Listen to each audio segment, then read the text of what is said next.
Yeah, Billsy, uninspired, disappointing. I mean, you want to get into the power play? Like, how would you change it to make it effective at this point?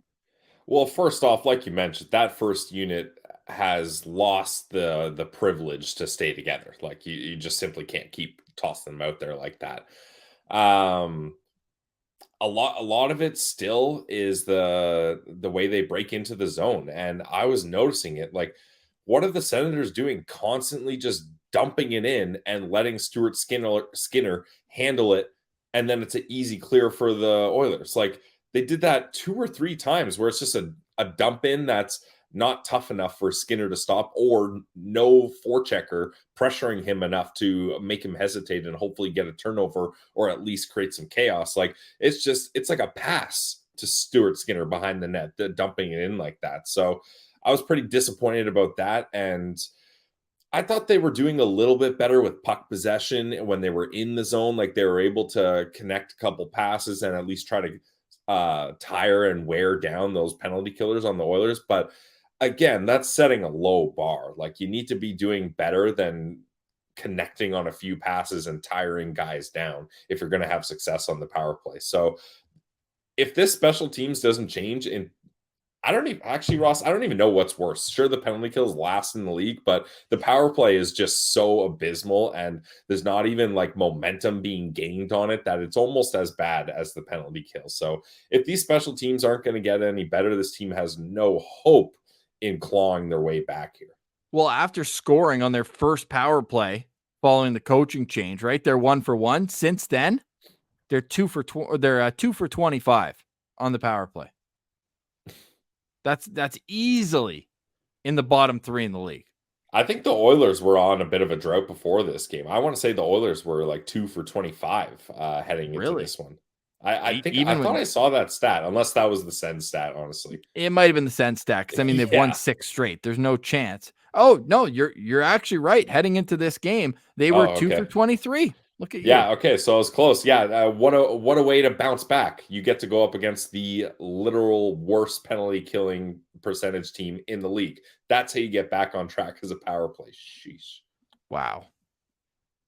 I would start by moving the personnel. I tweeted this out as well right after the first period. So it was still 0-0 at this point. And look, there's a couple parts of it that for me could be interchangeable. But ultimately, that first unit, I want to see Claude Giroux on the first unit. Like, doesn't that just feel like it's kind of egregious that he's not on the first unit with his power play? I want to say, and you know what? I'm going to pull this up. We could go back to 2010. I want to say since 2010, I'm pretty sure only Evgeny Malkin has more power play points than Claude Giroux.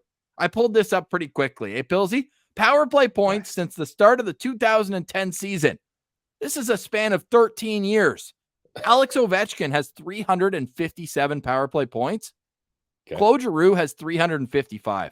2 less. Oh, wow. Second in the National Hockey League. Third is Steven Stamkos. Fourth is Sidney Crosby. Fifth is Evgeny Malkin. You ever heard of those guys being on the second unit?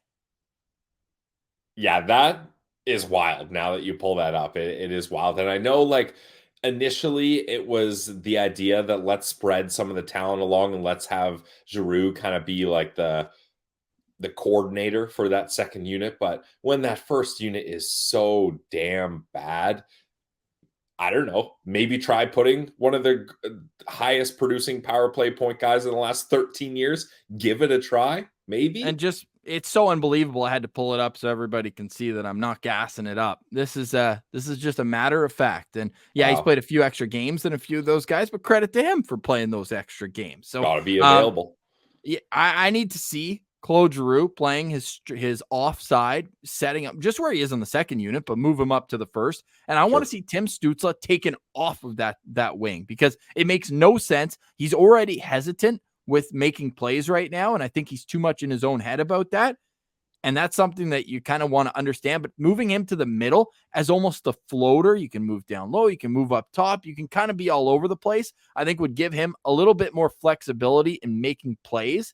And then the trigger man needs to change. Josh Norris, I just mentioned, he's probably my most disappointing player over this tough stretch right now since Sweden. And yeah, he had goals in 5 straight games. Like he had goals in 5 straight games. He was hot for a bit end the there. year. He had his little hot streak, but when he has no B game. If he's not scoring, he has no B game right now. He used to be a reliable two-way player. He's not. So he needs to be off the first unit. So I'm putting Jacob Chychrun up there because at least he gives you a shooting option. And they don't have that right now. So I have Chychrun on the right side. I have Stützle in the middle and Giroux on the left side. Of course, Brady Tkachuk's going to be net front. He's going to be that every game that he's available to play for the Ottawa Senators. And Thomas Chabot, I know some people say that we're too hard on him, but he's just been a non-factor to me. So he's moving down to the second unit. I have Jake Sanderson up top there. Then my second unit, I have Tarasenko, Batherson in the middle, and Batherson's almost like, hey, you're keeping Stützle on the top unit. So he's the guy who I don't think really deserves the demotion, but alas, he's the guy who gets it. And then I have Chabot there. Kubalik, you could put Ridley Gregg there. I mean, next week, that'll be Shane Pinto's spot, which will be a welcome re-addition. But like, I'm willing to try anything, but this is how I would set it up personally.